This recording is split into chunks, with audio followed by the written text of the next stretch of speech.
दोस्तों, पार्ट 5 में आपने देखा था कि ज़ैफ और जेनी की कहानी अब एक नए मोड़ पर पहुंच चुकी है।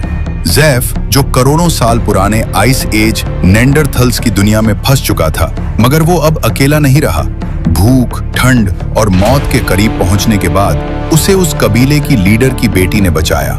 ज़ैफ सिर्फ एक बाहरी इंसान नहीं रहा, बल्कि अब उसके सामने एक मौका था इस खतरनाक दुनिया में खुद को साबित करके उनके साथ रहने का। उस लड़की ने ज़ैफ को जंगल के बीच एक ऐसी जगह दिखाई जहां जंगल खाना से भरा था, जहां बिना शिकार के भी कुछ समय तक जिंदा रहा जा सकता था। लेकिन ज़ैफ के लिए खतरा अभी टला नहीं था।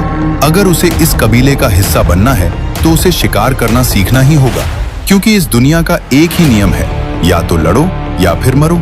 उधर दूसरी तरफ जेनी, जो डायनासोरों के खतरनाक युग में अकेली फंसी हुई थी, अब उसने अपने लिए एक चट्टान के ऊपर सुरक्षित ठिकाना बना लिया था। ज़ैफ के लाइटर से आग जलाना और नदी से मछली पकड़कर खुद को जिंदा रखना ये सीख चुकी थी। एक दिन जंगल में उसका सामना एक विशाल डायनासोर से हुआ, मगर वो भागी नहीं, वो रुकी। उसने देखा और फिर इतिहास में पहली बार उसने उस विशाल डायनासोर जीव को छुआ। उस पल उसकी खुशी का ठिकाना नहीं था, मगर वो अब भी पूरी तरह अकेली थी। कोई नहीं था जिसके साथ वो अपनी खुशी बांट सके। और वहीं टूटे मन के साथ जंगल की खामोशी में उसने खुद से एक सवाल पूछा, क्या वो कभी ज़ैफ से दोबारा मिल पाएगी? दो अलग दुनिया, दो अलग समय, लेकिन एक ही सवाल, क्या वे फिर कभी मिल पाएंगे? दोस्तों, अब शुरू होती है पार्ट 6, जहां सर्वाइवल सिर्फ जिंदा रहने की कोशिश नहीं होगी, बल्कि खुद को साबित करने की एक लड़ाई होगी। ज़ैफ और वो लड़की दोनों वापस अपनी गुफा की तरफ लौट गए। शाम अब पूरी तरह ढल चुकी थी। उसने आग के पास बैठे उन मजबूत नेंडरथल्स की तरफ देखा। उनके हाथों में भाले थे, शरीर पर पुराने घावों के निशान थे और आंखों में वो कठोरता जो सिर्फ जिंदा रहने की कीमत चुकाने के बाद आती है। मगर उनके चेहरों पर अब एक सुकून था, एक थकान भरी राहत, क्योंकि इस वक्त उनके पास लगभग 15 दिनों का खाना था और इस दुनिया में 15 दिन का भोजन किसी खजाने से कम नहीं था। लेकिन उस शांति के बीच ज़ैफ के भीतर एक बेचैनी धीरे धीरे बढ़ रही थी। वो आग की लपटों को देख रहा था, लेकिन उसके दिमाग में सिर्फ एक ही बात घूम रही थी। 15 दिन बाद जब ये सुकून खत्म होगा, जब ये लोग फिर से शिकार पर निकलेंगे, तब क्या होगा? क्या वो उनका साथ दे पाएगा? क्या वो खुद को साबित कर पाएगा? या फिर वही होगा जो होता आ रहा है, जिसमें सिर्फ ताकतवर बचते हैं और कमजोर मारे जाते हैं? जैसे जैसे शाम और गहरी होती गई, धीरे धीरे नेंडरथल अब जश्न में पूरी तरह डूब चुके थे। उनके लिए ये सिर्फ एक शिकार नहीं था, ये आने वाले कई दिनों की जिंदगी थी। कुछ लोग एक दूसरे को कसकर गले लगा रहे थे, कुछ अपनी भाषा में ऊंची आवाज में गा रहे थे, तो कुछ आग के चारों ओर घूम घूम कर नाच रहे थे। उनकी आवाजें जंगल की खामोशी को तोड़ रही थी, लेकिन उस शोर में भी एक अपनापन था। ये उनके लिए खुशी का पल था, सुकून का पल। यही उनकी जिंदगी थी। आज जिंदा हैं तो आज जी लो। लीडर भी खुश था। वो चुपचाप बैठा अपने लोगों को देख रहा था। उसके हाथ में हड्डी का बर्तन था जिसमें हल्की सी कच्ची मदिरा थी। वो धीरे धीरे उसे पी रहा था और अपने कबीले को देख रहा था, हंसते हुए, जीते हुए। तभी उसकी पत्नी धीरे से उसके पास आई और बिना कुछ कहे उसे गले लगा लिया। कुछ पल दोनों ऐसे ही खड़े रहे, शोर के बीच एक शांत सा पल। लीडर ने हल्की मुस्कान के साथ उसे देखा, फिर धीरे से उसे अपनी बाहों में उठा लिया और गुफा की तरफ चल पड़ा। जैसे इस कठोर दुनिया में भी कुछ पल सिर्फ अपने लिए होते हैं। दूर बैठा ज़ैफ ये सब चुपचाप देख रहा था। उसके चेहरे पर हल्की शांति थी, लेकिन आंखों में अब भी दूरी थी। वो उनके बीच था, लेकिन अभी उनका हिस्सा नहीं था। आग की रोशनी उसके चेहरे तक आ रही थी, लेकिन उस गर्मी में भी वो पूरी तरह शामिल नहीं हो पा रहा था। उसने देखा एक छोटा बच्चा अपने पिता के साथ हंस रहा था। एक औरत अपने घायल साथी के पास बैठी थी। कोई किसी को खाना दे रहा था। ज़ैफ समझ गया ये एक परिवार है। ये शब्द उसके मन में आते ही उसे जेनी की याद आ गई। उसकी आंखें कुछ पल के लिए नम हो गई। वो सोचने लगा, काश वो भी यहाँ होती उसके पास, तो इतना खुद को अकेला महसूस नहीं करता। आग जलती रही, लोग हंसते रहे, लेकिन ज़ैफ अब भी चुप था, क्योंकि उसके लिए ये कोई जश्न नहीं, बल्कि एक नई शुरुआत से पहले की शांत रात थी। तभी दूर ज़ैफ की नजर उस लड़की पर गई। वो बाकी सबसे अलग बैठी थी। न वो जश्न में शामिल थी, न ही उसके चेहरे पे कोई हंसी थी। वो चुपचाप बस एक चट्टान के पास बैठी थी, आसमान की तरफ देख रही थी। जैसे शोर उसके लिए मायने ही नहीं रखते। जैफ कुछ पल तक उसे देखता रहा, फिर धीरे धीरे उसकी तरफ बढ़ने लगा। जैफ जब उसके पास पहुंचा तो उसने देखा वो लड़की रो रही थी। उसके आंखों में आंसू थे, लेकिन कोई आवाज नहीं, बस अंदर ही अंदर। वो चुपचाप रो रही थी और आसमान की तरफ देख रही थी। जैफ को समझ आ गया वो अपने भाई को याद कर रही है, वही भाई जो बहुत पहले हाइनास का शिकार हो गया था। जैफ कुछ बोल नहीं पाया, वो बस धीरे से उसके पास बैठ गया। दोनों चुप थे, लेकिन उस खामोशी में एक जैसा दर्द था। एक ने भाई खोया था और एक ने अपना सब कुछ। अगली सुबह अच्छी धूप निकली थी, ठंडी हवा चल रही थी और पूरा जंगल एक शांत सुकून में डूबा हुआ था, जैसे रात की सारी थकान अब मिट चुकी हो। धीरे धीरे नेंडरथल्स अपने अपने काम में लग गए थे। कोई पत्थर को घिसकर औजार बना रहा था, कोई नुकीले पत्थरों को तराश रहा था। कुछ लोग बेल से फंदा तैयार कर रहे थे, तो कुछ अपने भालों को ठीक कर रहे थे। हर कोई व्यस्त था, लेकिन बिना शोर के। ये उनकी रोज की तैयारी थी, अपनी जिंदगी के लिए। जंगल में हर दिन कुछ नया हो या ना हो, लेकिन हर दिन तैयारी जरूरी होती है, क्योंकि यहाँ जो तैयार नहीं वो जिंदा नहीं। दूर खड़ा जैफ ये सब ध्यान से देख रहा था। उसे अब समझ में आने लगा था, ये लोग सिर्फ शिकार नहीं करते, ये हर दिन इस निर्दयी ठंड में खुद को तैयार भी करते हैं। तभी जैफ की नजर लीडर पर पड़ी। वो अपनी बेटी से कुछ कह रहा था, शांत लेकिन गंभीर। वो उसे समझा रहा था। उसने हाथ उठाकर जंगल की एक दिशा की ओर इशारा किया, फिर जमीन की तरफ देखा और कुछ निशान बनाने जैसा इशारा किया, मानो वहां उन्हें कुछ निशान मिले हों। जाकर देखो, समझो और पहचानो। लड़की ध्यान से सुन रही थी। उसकी आंखों में पूरी गंभीरता थी, जैसे ये कोई साधारण काम नहीं बल्कि जिम्मेदारी हो। अगले ही पल उसने हल्का सा सिर हिलाया और बिना देर किए उसी दिशा में निकल गई। उसके कदम तेज थे, आत्मविश्वास भरे, जैसे उसे पता हो उसे क्या करना है। जैफ ये सब देख रहा था। उसके मन में सवाल उठा, उसे कहां भेजा जा रहा है। लड़की जंगल में धीरे धीरे आगे बढ़ रही थी। उसकी नजर हर तरफ थी। कभी वो झुककर जमीन को देखती, कभी पेड़ों के बीच दूर तक झांकती। उसके पिता ने उसे बताया था, सुबह कुछ लोगों ने बड़े जानवर के निशान देखे थे। उसी का पता लगाने के लिए उसे भेजा गया था। ये जानना जरूरी था, क्या वो कोई शेर है या फिर कोई दूसरा खतरा, क्योंकि जंगल में फर्क यही तय करता है खतरा कितना बड़ा है। काफी देर तक तलाश करने के बाद उसे अचानक बड़े बड़े पंजों के निशान दिखे। वो रुक गई। उसने ध्यान से उन निशानों को देखा, गहरे, भारी और बर्फ में धसे हुए। एक पल में ही वो समझ गई, ये किसी शेर के नहीं है, ये तो मैमथ के निशान हैं। विशाल, हथियार जैसे लंबे दांत वाले हाथी। तभी उसकी नजर दूर गई। उसने देखा वही विशाल जानवर धीरे धीरे एक दिशा में आगे बढ़ रहा था। उसका फौलाद जैसा शरीर बर्फ पर भारी कदमों के साथ चल रहा था। हर कदम पर बर्फ हल्की सी धंस रही थी। उसके लंबे मुड़े हुए दांत सूरज की रोशनी में चमक रहे थे। वो शांत था, लेकिन उसकी ताकत साफ महसूस हो रही थी। लड़की बिना हिले उसे देखती रही। उसने तुरंत समझ लिया, ये मौका भी है और खतरा भी। अगर इसका शिकार हो जाए तो पूरे कबीले के लिए कई महीनों का खाना मिल सकता है। लेकिन जोखिम बहुत बड़ा था। उसने चारों तरफ नजर दौड़ाई, क्या वो अकेला है या पास में और भी है। तभी उसने देखा, मैमथ के पीछे पीछे कुछ हाइनास चल रहे थे। धीरे, सावधानी से। उनकी नजर सिर्फ उसी पर थी।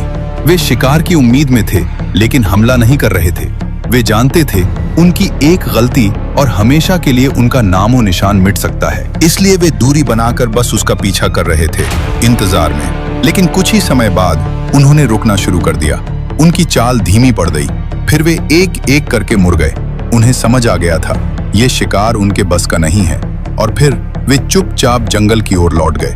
लड़की धीरे से पास की एक चट्टान पर बैठ गई। उसे याद आया, पहले भी 2 बार उन्होंने मैमथ का शिकार करने की कोशिश की थी। दोनों बार लोग मारे गए थे। वो पल अब भी उसके आंखों के सामने था। चीखे, भागते लोग और बर्फ पर पड़े उसके अपने लोग। उसने गहरी सांस ली। क्या फिर से कोशिश करना सही होगा? लड़की बिना देर किए मुड़ी और तेज कदमों से गुफा की तरफ लौटने लगी। उसे पता था, ये खबर तुरंत देना जरूरी है।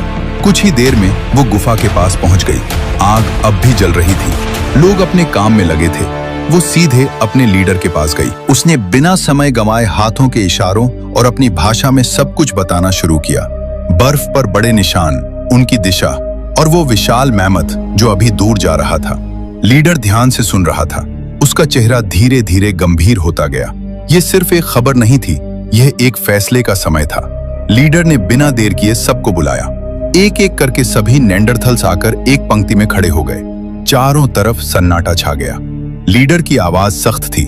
उसने अपनी भाषा में साफ कहा, हम उसे अपने इलाके से बाहर करेंगे, लेकिन उसका शिकार नहीं करेंगे। सबने उसकी बात ध्यान से सुनी। तभी लीडर ने हाथ उठाकर जेफ की तरफ इशारा किया और कुछ कहा। जेफ समझ नहीं पाया, लेकिन सबकी नजरें अब उसी पर थीं। अगले ही पल लड़की जल्दी से आगे आई। वो लीडर के पास खड़ी हो गई और उसे समझाने लगी। उसके इशारे साफ थे, अभी नहीं, ये अभी तैयार नहीं है, ये इस जंगल को नहीं जानता। लेकिन लीडर का चेहरा सख्त था। वो नहीं माना। उसने आगे बोला, कल जेफ उन नेंडरथल के साथ जाएगा, उनकी मदद करने के लिए। लड़की फिर भी समझाती रही, लेकिन इस बार लीडर ने उसकी एक नहीं सुनी। उसने साफ कह दिया, तुम कल गुफा के पास रहोगी। अब फैसला हो चुका था। जेफ बस चुप खड़ा था। वो सब सुन रहा था, लेकिन समझ नहीं पा रहा था। और सबसे बड़ा सच ये था कि उसकी बात सुनने वाला यहाँ कोई नहीं था। वो अकेला था उस भीड़ के बीच भी। अगली सुबह ठंडी हवा के साथ सूरज धीरे धीरे निकल रहा था। सभी नियांडरथाल्स अपने अपने भाले लेकर तैयारी में जुट गए थे। आज शिकार नहीं था, लेकिन खतरा था। तभी लड़की धीरे से जेफ के पास आई। उसने आसपास देखा, फिर धीमे धीमे इशारों में उसे समझाने लगी। पापा नहीं माने। उसने हल्का सा सिर झुकाया, फिर जेफ की आंखों में देखते हुए कहा, डरना मत, झुंड से अलग मत होना, उनके साथ रहना। उसकी आवाज धीमी थी, लेकिन साफ दिख रहा था जेफ के लिए उसके अंदर डर। जेफ बस चुपचाप उसे देखता रहा।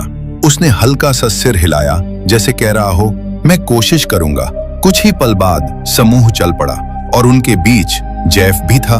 धीरे धीरे उनके साथ जंगल की तरफ चल पड़ा, एक नए डर के साथ, एक नई शुरुआत की ओर। वो उनके साथ चल तो रहा था, लेकिन उसका हर कदम डर के साथ बढ़ रहा था। जंगल में घुसते ही सभी नियांडरथॉल्स अलग अलग दिशाओं में फैल गए। सब अपने अपने काम में लग गए। कोई आगे बढ़ा, कोई किनारों की तरफ गया, लेकिन जेफ बस वहीं रुका रहा। उसे समझ ही नहीं आया कि वो किस दिशा में जाए। तभी वह एक नियांडरथॉल के पीछे एक अलग दिशा में निकल गया। वो नेंडरथल बीच बीच में उससे कुछ कह रहा था, इशारे कर रहा था, लेकिन जेफ को कुछ भी समझ नहीं आ रहा था। उसके कदम चल रहे थे, पर दिमाग उलझा हुआ था। उधर गुफा के पास बैठी वो लड़की बेचैन हो रही थी। उसकी नजर बार बार जंगल की तरफ जा रही थी। दिल में एक ही डर था, कहीं वो गलत दिशा में न चला जाए, क्योंकि वो जानती थी जंगल में एक गलत रास्ता सीधे मौत की तरफ ले जाता है। और अब कहानी मुड़ती है जेनी की तरफ। उस दिन उस डायनासोर को छूने के बाद उसके अंदर का डर काफी कम हो गया था। उसे लगने लगा था ये दुनिया उतनी खतरनाक नहीं है जितनी वो सोचती थी। उसके कदम अब पहले से ज्यादा भरोसे के साथ बढ़ रहे थे। मगर जेनी के मन में एक बात अभी भी चल रही थी, क्या इनके अलावा भी इस जगह पर दूसरी प्रजातियां होंगी? उसने चारों तरफ देखा। जंगल शांत था, लेकिन ये खामोशी उसे अब सोचने पर मजबूर कर रही थी। और अगर वे मांसाहारी हुए तो? उसके कदम एक पल के लिए रुक गए। दिल की धड़कन फिर से थोड़ी तेज हो गई। अब उसे एहसास हुआ खतरा सिर्फ सामने दिखने वाली चीजों में नहीं होता, कभी कभी जो दिखता नहीं वही सबसे खतरनाक होता है। उसने तय किया अब वो उस दिशा में जाएगी जहां वो अब तक नहीं गई थी। लेकिन सूरज ढलने लगा था। जंगल धीरे धीरे अंधेरे में डूब रहा था। इस समय निकलना खतरे को खुद बुलाने जैसा था। उसने चारों तरफ आखिरी बार देखा, फिर धीरे से मुड़ गई। वो वापस अपनी चट्टान वाली गुफा की तरफ लौट गई। उसके कदम तेज नहीं थे, सतर्क थे, क्योंकि वो जानती थी रात होते ही ये जंगल बदल जाता है। चट्टान के ऊपर बैठी वो चुपचाप जंगल की तरफ देख रही थी। उसके हाथ में बस जेफ का दिया हुआ लाइटर था। वो उसे पकड़कर बैठी थी, जैसे वही उसका सहारा हो। धीरे धीरे उसकी आंखों से आंसू निकलने लगे। वो रो रही थी, लेकिन आवाज नहीं कर रही थी। बहुत भारी लग रहा था उसे सब कुछ। पूरे इस ग्रह पर वो बिल्कुल अकेली थी। उसे अपनी धरती याद आने लगी, अपना घर, अपने लोग और अपनी माँ। उसने आसमान की तरफ देखा और धीरे से बोली, माँ तुम्हारी बहुत याद आती है। धरती पर सब लोग मुझे मरा हुआ समझ रहे होंगे ना, लेकिन मैं जिंदा हूँ माँ। पर देखो ना माँ, मैं बिल्कुल अकेली हो गई हूँ। काश तुम होती तो मैं तुम्हारे गोद में सर रख के सुकून से सो जाती। मुझे बहुत डर लगता है, मैं सो नहीं पाती। इतना कहकर वो बिल्कुल चुप हो गई। आंसू रुक नहीं रहे थे। धीरे धीरे रोते रोते वहीं सो गई। अगली सुबह सूरज निकलते ही वो उठ गई। उसने चारों तरफ देखा, सब शांत था। उसने अपना लाइटर लिया और बिना ज्यादा सोचे चल पड़ी। इस बार वो उस दिशा में जा रही थी जहां वो पहले कभी नहीं गई थी। न तो उसे रास्ता पता था, न ही वहां क्या मिलेगा।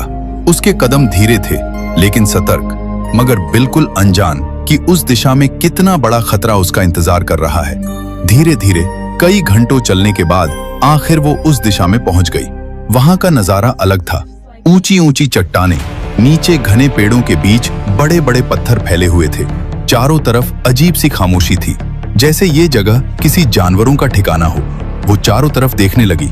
उसे महसूस होने लगा था जैसे कोई बड़ा जीव यहाँ रहते हों। जैसे ही वो थोड़ा आगे बढ़ी, वो अचानक रुक गई। उसकी नजर सामने पड़ी और वो वहीं डर से थम सी गई। चारों तरफ बड़े बड़े अंडे पड़े थे। वो समझ गई ये किसी साधारण जानवर के अंडे नहीं है। उसकी सांसें एक पल के लिए रुक सी गईं। दिल जोर जोर से धड़कने लगा। उसने धीरे से पीछे देखने की कोशिश की, क्योंकि अब उसे एहसास हो चुका था वो किसी बहुत बड़े जीव के घोंसले के बीच खड़ी है। जब उसने पीछे मुड़कर देखा तो कुछ दूरी पर एक विशाल डायनासोर सोया हुआ था। वो कोई साधारण डायनासोर नहीं, बल्कि एक टायरेनोसोरस रेक्स था, उस समय का सबसे खतरनाक शिकारी। जेनी की सांसें मानो कुछ पल के लिए रुक सी गई। उसे तुरंत समझ आ गया, अगर इसने मुझे देख लिया तो कुछ ही सेकंड में मैं इसका निवाला बन जाऊंगी। वो धीरे धीरे अपनी सांसों को काबू में रखने लगी। उसकी नजर बार बार उस डायनासोर पर जा रही थी जो अपने अंडों के पास सोया हुआ था, लेकिन कब जाग जाए कुछ पता नहीं। जेनी ने बहुत धीरे धीरे अपना पैर पीछे लेने लगी। एक छोटी सी आवाज भी पल भर में उसकी जान ले सकती थी, और तभी उसके पैर के नीचे एक सूखी टहनी टूट गई। हल्की सी आवाज हुई और उसी पल डायनासोर की आंखें खुल गई। जेनी ने बिना एक पल भी सोचे वहां से भागना शुरू कर दिया। वो पूरी ताकत से दौड़ रही थी। वो कई बार गिरी, मगर उसने ना तो पीछे देखा न ही रुकी। उधर डायनासोर ने खतरा महसूस कर लिया। वो जोर से दहाड़ा। उसकी आवाज पूरे जंगल में गूंज गई। कुछ ही पल में उसके आसपास जो भी थे सब हरकत में आ गए। पेड़ों के बीच हलचल होने लगी, भारी कदमों की आवाज आने लगी, और देखते ही देखते वहां मौजूद बाकी डायनासोर भी जेनी की तरफ दौड़ पड़े। जेनी बस भागती रही। उसके कदम रुकने का नाम नहीं ले रहे थे।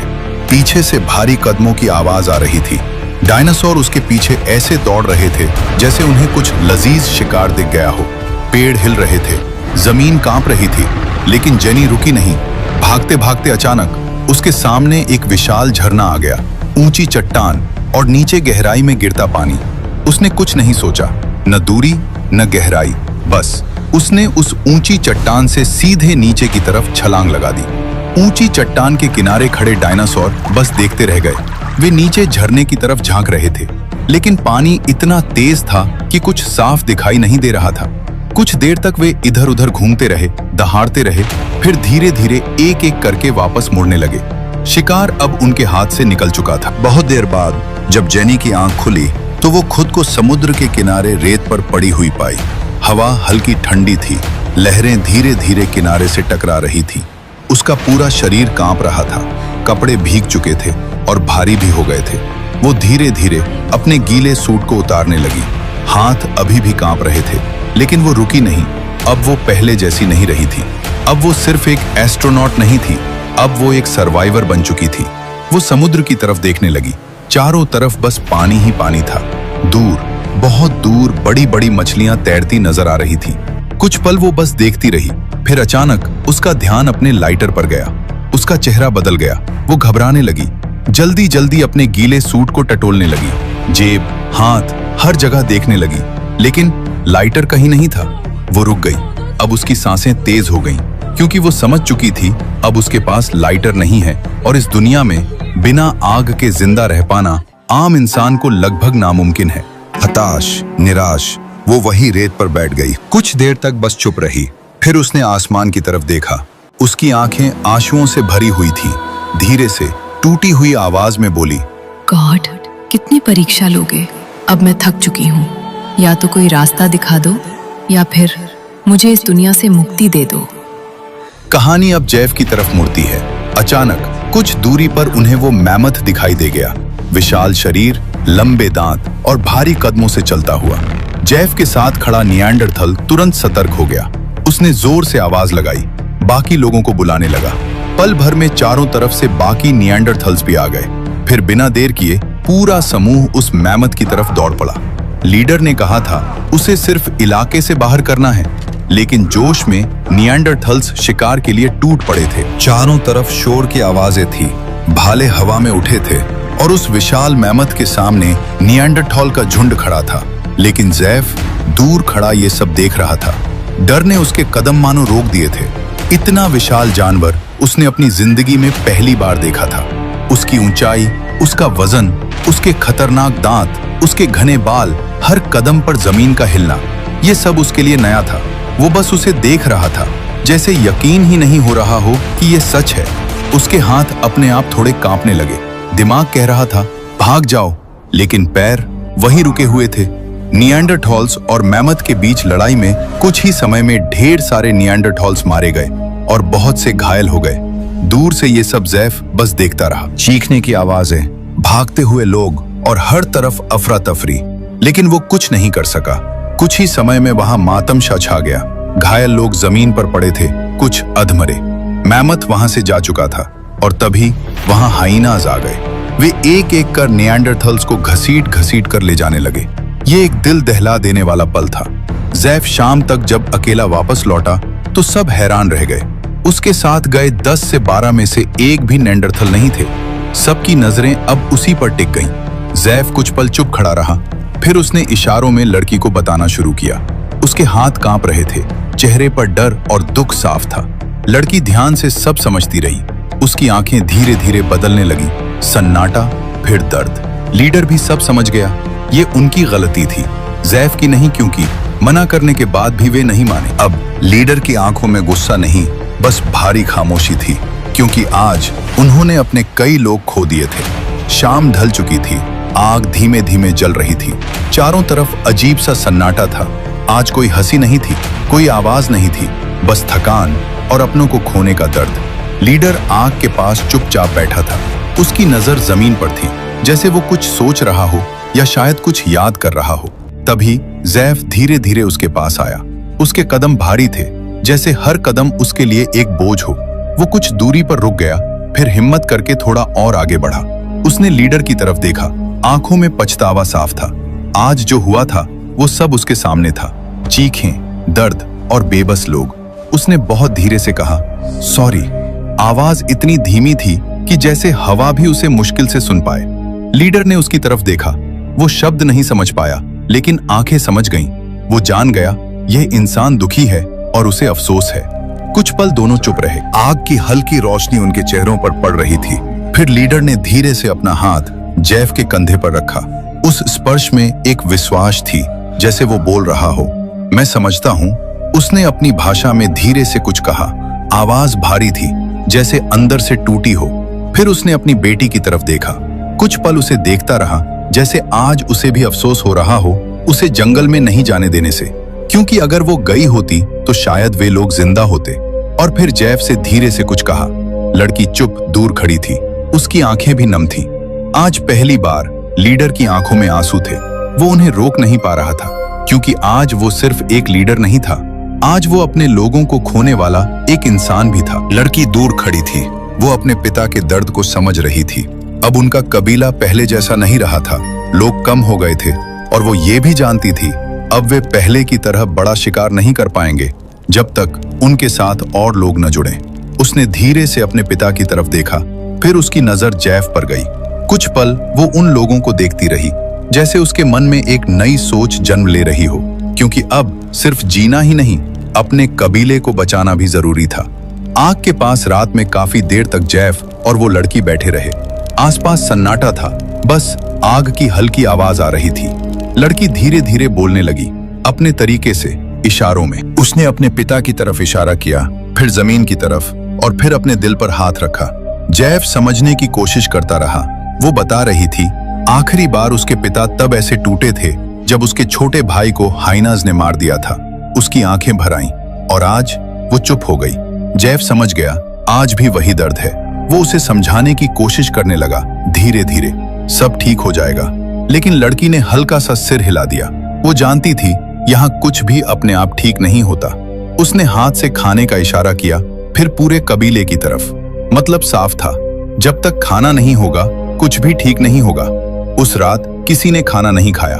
सब आग के पास बैठे रहे, चुप, बिना कुछ बोले, जैसे हर कोई अपने अपने तरीके से उन लोगों को याद कर रहा हो जो अब लौटकर नहीं आने वाले थे। ये एक तरह से उनकी विदाई थी। अगली सुबह ठंडी हवा के साथ नया दिन शुरू हुआ, लेकिन माहौल वैसा ही भारी था। लीडर ने अपनी बेटी को बुलाया। वो उसके सामने आकर खड़ी हो गई, ध्यान से उसकी हर बात समझने लगी। लीडर ने धीरे धीरे उत्तर दिशा की तरफ इशारा किया, फिर हाथों से दूर का संकेत दिया, जैसे कह रहा हो तुम्हें जाना होगा। फिर उसने जमीन पर निशान बनाकर उसे रास्ता समझाया। उसने बताया वहां एक और नेंडरथल्स का समूह है, स्कॉर्पियन समूह। वे लोग मजबूत हैं, उनके पास समुदाय संख्या भी ज्यादा है और शिकार के लिए काफी जानवर भी।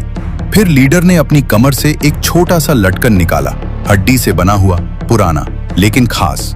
उसने वो अपनी बेटी के हाथ में रख दिया। फिर उसकी आंखों में देखते हुए धीरे से कहा, ये उन्हें दिखाना, वे पहचान जाएंगे, वे हमारी मदद जरूर करेंगे। कुछ पल के लिए वो चुप हो गया, जैसे पुरानी यादों में चला गया हो।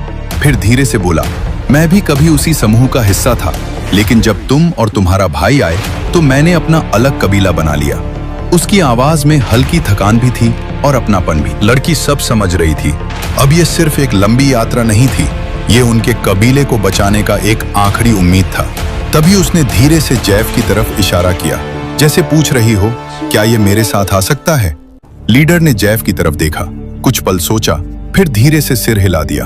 हाँ, लेकिन रास्ता आसान नहीं है, खतरा होगा, सावधान रहना। उसके बाद दोनों एक नई यात्रा पर निकल गए। दोनों सबसे पहले उस जगह गए जहां जंगल के बीच ढेर सारे फल और जड़ें मिलती थी। लड़की को हर पेड़ की पहचान थी, कौन सा फल सही है कौन सा नहीं। वो एक एक करके पके हुए फल तोड़ती रही, कुछ जड़ें भी निकाली और उन्हें इकट्ठा करके रख लिया।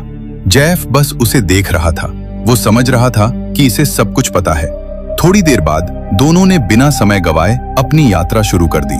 जैसे ही उन्होंने अपने इलाके की सीमा पार की, जंगल बदलने लगा, पेड़ कम होने लगे और सामने बड़ी बड़ी चट्टानें आने लगी।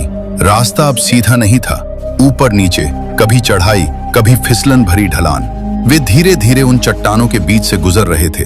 कभी ऐसा लगता ये पत्थरों का सिलसिला कभी खत्म ही नहीं होगा। कुछ जगह हवा ठंडी हो जाती, इतनी कि हाथ सुन्न होने लगे, और कुछ जगह सुनहरी धूप सीधे उनके शरीर पर पड़ती, जिससे थोड़ी देर के लिए सुकून मिलता। बीच बीच में वे रुकते भी थे, कहीं बर्फ जैसी जमी सतह को तोड़कर नीचे से पानी निकालते और थोड़ा थोड़ा पीते। कभी किसी पत्थर के सहारे बैठ जाते, कुछ देर आराम के लिए। लेकिन यह सफर जैफ के लिए आसान नहीं था। कुछ ही दूर चलने के बाद उसकी चाल धीमी पड़ जाती, सांसें भारी हो जाती। कई बार वो रुक जाता, जैसे आगे बढ़ने की ताकत ही न बची हो। लड़की उसकी तरफ मुड़कर देखती, वो कुछ नहीं कहती, बस इशारे से आगे बढ़ने को कहती। कभी उसका हाथ पकड़कर हल्का सा खींचती, जैसे कह रही हो, रुको मत, चलते रहो। जैफ फिर हिम्मत करता और उसके साथ चलने लगता। जब वे लोग एक चट्टान से नीचे उतरे तो उनके सामने दूर तक फैली हुई एक बड़ी जगह दिखाई दी। वहां ढेर सारे जानवर थे, छोटे बड़े, सब अपने अपने तरीके से चल फिर रहे थे। जैफ ने पहली बार इतने सारे जानवर एक साथ देखे और तभी उसकी नजर एक तरफ गई, जहां राइनोज, गैंडा अपने बच्चों के साथ घूम रहा था। वो भारी शरीर के साथ धीरे धीरे चल रहा था और उसके पीछे पीछे छोटे छोटे बच्चे उसे फॉलो कर रहे थे। कभी वे उसके पास आ जाते, कभी थोड़े दूर जाकर फिर वापस उसके साथ जुड़ जाते। ये दृश्य देखकर लड़की कुछ पल के लिए सोच में पड़ गई। उसकी नजर उन्हीं पर टिक गई। उसके चेहरे पर एक अलग सा भाव आ गया। उसके दिल को ये दृश्य छू सा गया। उसे एहसास हुआ, जिसे वे लोग खाना समझते हैं, वो किसी के लिए जीने की वजह है, किसी के बच्चे को उम्मीद, किसी का परिवार। कुछ पल के लिए वो बस खड़ी रही, चुपचाप, क्योंकि वहां इतने जानवर होने के बाद भी बहुत शांति थी। बस एक शांत जीवन फल फूल रहा था। वहीं बैठकर दोनों ने शांत होकर अपने साथ लाए हुए जंगली फ्रूट्स खाए। काफी देर बाद उन्होंने फिर से चलना शुरू किया। अब उनका एक ही लक्ष्य था, बस उस नेंडरथल्स के कबीले तक पहुंचना। दोनों बिना ज्यादा रुके आगे बढ़ते रहे। थकान थी, पैर भारी हो रहे थे, लेकिन अब रुकना नहीं था। काफी देर चलने के बाद आखिरकार वे उस कबीले के पास पहुंच गए। दूर से ही वहां की हलचल दिख रही थी। चारों तरफ लोग थे, हर कोई अपने अपने काम में लगा हुआ। कोई औजार बना रहा था, कोई पत्थर तराश रहा था, कोई बच्चों के साथ था। यह कबीला उनके कबीला से बहुत बड़ा था। लेकिन तभी लड़की की नजर एक जगह जाकर रुक गई। वहां कई मैमथ थे, विशाल, शांत खड़े हुए। कुछ धीरे धीरे चल रहे थे, कुछ आराम कर रहे थे।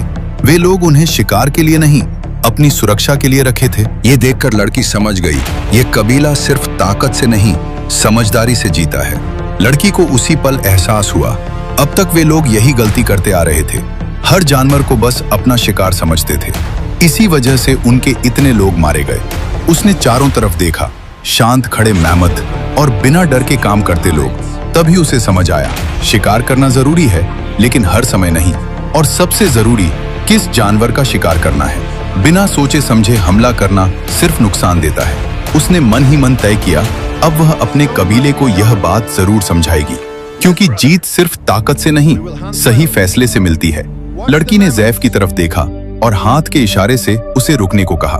उसने धीरे धीरे समझाया, तुम यहीं रुको। फिर कबीले की तरफ इशारा किया, अगर उन्होंने तुम्हें देखा तो तुम्हें खतरा समझ सकते हैं। उसने अपनी तरफ इशारा किया, मैं बात करती हूँ। फिर दोबारा हाथ से वहीं रुकने का संकेत दिया। ज़ैफ ने उसकी बात समझ ली। वो चुपचाप वहीं एक पत्थर के पास बैठ गया। उसकी नजर अब भी उस लड़की पर थी और मन में बस एक सवाल, अब आगे क्या होगा। लड़की सीधा उनके गुफा के पास पहुंची। वहां का माहौल अलग था, सब कुछ व्यवस्थित, लोग शांत, कोई घबराहट नहीं। लीडर एक जगह शांत बैठा था। लड़की ने अपनी भाषा में धीरे धीरे अपना परिचय दिया। फिर उसने अपने पिता का दिया हुआ वो हड्डी का लटकन उसके हाथ में रख दिया। लीडर ने जैसे ही उसे देखा, वो एक पल के लिए रुक गया। उसकी नजर उस लटकन पर टिक गई। वो कोई साधारण चीज नहीं थी, ये वही हड्डी थी जिसे लड़की के पिता हर शिकार पर अपने साथ रखते थे। एक पहचान, एक याद। लीडर सब समझ गया, ये किसी अनजान की नहीं, अपने ही पुराने साथी की निशानी थी। उसकी आंखों का भाव बदल गया। अब उसके सामने सिर्फ एक लड़की नहीं, अपने ही बिछड़े कबीले की बेटी खड़ी थी। उसने इशारा किया और तुरंत उसके लिए खाना मंगवाया गया। कुछ ही देर में उसके सामने बड़ी बड़ी तली हुई मछलियां रख दी गईं। लड़की को भूख तो बहुत लगी थी, लेकिन उसने खाना नहीं खाया। उसके दिमाग में ज़ैफ आया, वो भी भूखा होगा। उसने वो खाना अपने पास रख लिया। लीडर सब समझ रहा था। वो जान गया, ये लड़की भूखी है, लेकिन खाना शायद अपने लोगों के लिए रख रही है। तभी लड़की ने धीरे धीरे अपनी बात रखी, हमें मदद चाहिए। उसने इशारों में बताया, उन्हें कुछ नेंडरथल्स अपने साथ चाहिए। लीडर ने कुछ पल सोचा, फिर धीरे से सिर हिला दिया। हाँ, उसने इशारा किया, हम तुम्हारे साथ लोग भेजेंगे और खाना भी देंगे। फिर उसने थोड़ा रुक कर कहा, और तुम्हारे गुजरे हुए भाई की याद में एक मैमथ भी देंगे जो शिकार में तुम्हारी मदद करेगा। लड़की की आंखों में चमक आ गई। वो समझ गई, जो वो चाहती थी वो सब मिल रहा है। उसने हल्का सा सिर झुकाकर आभार जताया। उसके बाद लड़की के साथ वो विशाल मैमथ और कुछ निएंडरथॉल्स चल पड़े। जब ज़ैफ ने दूर से ये दृश्य देखा तो वो कुछ पल के लिए समझ ही नहीं पाया कि हो क्या रहा है। एक तरफ वही लड़की और उसके साथ इतना बड़ा मैमथ, जिसे देखकर वो पहले डर जाता था। वो धीरे धीरे खड़ा हुआ, आंखें उसी तरफ टिकी थीं। जैसे ही लड़की उसके पास पहुंची, उसने इशारों में उसे सब समझाना शुरू किया। नया कबीला, मदद, खाना और ये मैमथ। ज़ैफ ध्यान से देखता, धीरे धीरे उसके चेहरे पर पहली बार राहत दिखी। अब वो अकेला नहीं था, अब उसके साथ लोग थे, ताकत थी और बचने का एक सही रास्ता भी। फिर बिना समय गंवाए आगे बढ़ने लगे। लड़की के मन में अब डर कम था और सुकून ज्यादा। उसे अंदर से महसूस हो रहा था, उसने सही फैसला लिया है। उसके पिता उस पर गर्व करेंगे। अब उनके साथ मैमथ था, जिसकी मौजूदगी ही दूसरे खतरनाक जानवरों को दूर रखने के लिए काफी थी। शेर या बाकी जंगली शिकारी अब इतनी आसानी से पास नहीं आएंगे। धीरे धीरे वे सभी विशाल जंगल के बीच आगे बढ़ने लगे। आगे आगे नेंडरथल्स सतर्क होकर चल रहे थे, हर दिशा पर नजर रखते हुए। बीच में वह विशाल मैमथ, जिसके हर कदम से जमीन हल्की हल्की हिलती थी, और उनके पीछे ज़ैफ और वह लड़की। थकान अब भी थी, रास्ता लंबा था, लेकिन इस बार उनके पास उम्मीद थी और एक साथी भी। जो मैमथ उनके साथ था, वह उन निएंडरथल्स के साथ रहते रहते उनके हिसाब से ढल गया था। वह उनके इशारे समझता था, कहाँ रुकना है, कहाँ मुड़ना है, सब कुछ। इसलिए वह भी उनके साथ सही दिशा में धीरे धीरे आगे बढ़ता जा रहा था। उसके कदम भारी थे, लेकिन संतुलित। तभी कुछ दूरी पर उन्हें शेरों का एक झुंड दिखाई दिया। वे सब रुक गए। नेंडरथल्स सतर्क हो गए, भाले तैयार हो गए। कुछ पल तक दोनों तरफ बस नजरें टिकी रहीं। शेर भी देख रहे थे और यह समूह भी। लेकिन कुछ देर बाद शेर धीरे धीरे मुड़ गए और वापस चले गए, क्योंकि इतने विशाल शरीर से कोई भी जानवर सीधे टकराना नहीं चाहता। ऊपर से उसके बड़े बड़े दांत उसे और खतरनाक बना रहे थे। उस पल सबको समझ आ गया, अब उनके साथ सिर्फ लोग नहीं, एक ताकत भी चल रही है। जैसे ही वे लोग अपने इलाके के पास पहुंचे, लड़की अचानक एक जगह को देखकर रुक गई। उसके कदम अपने आप थम गए। वो बस सामने देखती रही और उसकी आंखें धीरे धीरे नम हो गई। जैफ ने उसे देखा और तुरंत उसके पास आया। उसने इशारे से पूछा, क्या हुआ? लड़की कुछ पल चुप रही, फिर धीरे धीरे बताने लगी। उसने जमीन की तरफ इशारा किया, फिर 2 उंगलियों से 2 लोगों का इशारा किया। वह और उसका भाई। वो बता रही थी, हम दोनों यहाँ आया करते थे। फिर उसने बैठने का इशारा किया और आसमान की तरफ देखा। यहीं बैठते थे और सूरज डूबने का इंतजार करते थे। उसकी आवाज में यादें थीं और दर्द भी। जैफ चुपचाप सुनता रहा। वो उसके दर्द को समझ रहा था। कुछ पल बाद वो धीरे से आगे बढ़ा और उसने उसे हल्के से गले लगा लिया। लड़की ने विरोध नहीं किया, बस चुप रही। फिर उसने धीरे से अपने हाथ से एक गोल आकृति बनाई, जैसे कोई रिंग हो। उसने आसमान की तरफ इशारा किया, फिर उस गोल आकृति के अंदर जाने का संकेत दिया, जैसे बता रही हो, मेरा भाई हमेशा कहता था वो उस रोशनी की रिंग के अंदर जाना चाहता है। जैफ अंदर से हिल सा गया उसकी बात सुनकर। उसका दिल जोर से धड़कने लगा, क्योंकि वो समझ गया ये वही रिंग है जिसके अंदर जाने के बाद वो यहाँ पहुंचा था। वही अजीब रोशनी, वही रास्ता, और शायद जेनी भी कहीं उसी तरह किसी और दुनिया में चली गई थी। अब उसके अंदर एक नई बेचैनी जाग गई। पहली बार उसे लगा शायद वापस जाने का कोई रास्ता है। वो तुरंत लड़की की तरफ मुड़ा और जल्दी जल्दी इशारों में उस जगह के बारे में पूछने लगा। कहाँ, कब? लेकिन लड़की ने धीरे से सिर हिला दिया। उसने बताया उसे इसके बारे में कुछ नहीं पता, वो तो इसे हमेशा मजाक समझती थी। लड़की चुप हो गई, लेकिन जैफ के अंदर अब एक नई उम्मीद जाग चुकी थी। जैफ समझ गया, यानी कहीं न कहीं इस ग्रह पर वो रिंग मौजूद है, और अगर वो मिल गई तो शायद सब कुछ बदल सकता है। उसके अंदर एक नई बेचैनी जाग गई। अब उसके मन में बस एक ही बात थी, उसे हर हाल में उस रिंग को ढूंढना होगा। लेकिन वो जानता था यह आसान नहीं होगा, और इसके लिए उसे लड़की की मदद चाहिए होगी, क्योंकि वही इस जगह को जानती है। लेकिन अभी वो टूट चुकी थी। उसकी आंखों में दर्द साफ दिख रहा था। जैफ ने कुछ नहीं कहा। वो समझ गया ये सही समय नहीं है। उसने मन ही मन तय किया, जब सब थोड़ा ठीक होगा तब वो उससे फिर से इस बारे में बात करेगा। फिलहाल उसे उसके साथ रहना है, क्योंकि इस सफर में अब वे दोनों एक दूसरे का सहारा थे। उधर हम जेनी को देखते हैं, हर उम्मीद से टूटी हुई। वो धीरे धीरे रेत पर चल रही थी। पैरों में ताकत नहीं थी, चेहरे पर थकान साफ दिख रही थी। चारों तरफ बस समुंदर और सुनसान किनारा, न खाने का सहारा, न आग, न कोई ठिकाना, बस जिंदा रहने की जिद। वो रुकती फिर चलती, जैसे खुद को ही समझा रही हो, चलते रहो। लेकिन दोस्तों, अब असली सवाल यही है, जेनी और कितने दिन खुद को जिंदा रख पाएगी बिना खाने के? क्या उसकी ताकत उसका साथ दे पाएगी, या वो उस निर्दयी समय में हार मान जाएगी? उधर क्या जैफ सच में उस रहस्यमयी रिंग तक पहुंच पाएगा जो उसे वापस उसके समय में ले जा सकती है? और अगर वो रिंग मिल भी गई तो क्या दोनों फिर से कभी मिल पाएंगे? और सबसे बड़ा सवाल, उस नेंडरथल समुदाय का क्या होगा, और उस लड़की के भरोसे का जो जैफ पे वो करती है? क्या वो अपने लोगों को बचा पाएगी, या जैफ की कमी उसे अंदर तक तोड़ देगी? इन सभी सवालों के जवाब और कहानी का सबसे बड़ा मोड़ आपको देखने को मिलेगा फाइनल पार्ट 7 में। तो दोस्तों, अगर कहानी पसंद आ रही है तो एक प्यारा सा कमेंट जरूर करें और जुड़े रहिए द अननोन प्लैनेट के साथ, क्योंकि असली अंत अब आने वाला है।